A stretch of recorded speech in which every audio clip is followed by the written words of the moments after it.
Imagine being able to step back in time and witness the moments that shaped not just music history, but lifelong friendships. That's exactly what happens when Paul McCartney opens his heart about John Lennon and George Harrison, reminding us that some bonds never fade, no matter how many years pass. Paul McCartney has never allowed the memories of John and George to drift into the past.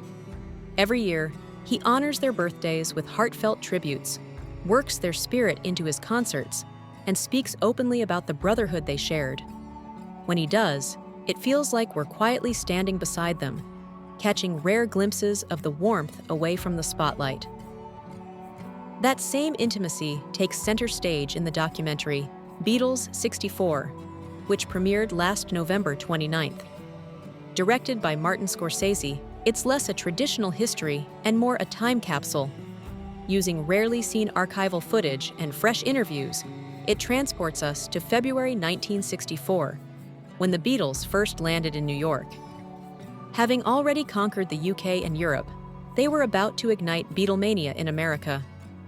Just 2 days later, they appeared on The Ed Sullivan Show, captivating over 73 million viewers, an unprecedented figure at the time.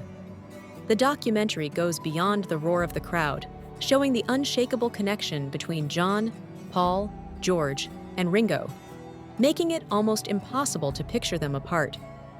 Voices from music legends like Smokey Robinson, Ronald Isley, and Ronnie Spector add depth to the story. One of the most touching moments shows Paul studying the handwritten lyrics to I Want to Hold Your Hand. He recalls how their early songs were like personal letters to fans, brimming with the same joy and youthful spirit they felt while writing them. Even now, that joy remains unchanged.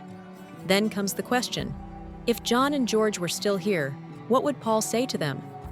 His answer is simple. He'd tell them he loves them. Growing up in Liverpool, he says, such words were rarely spoken between men, unless the connection ran deeper than friendship.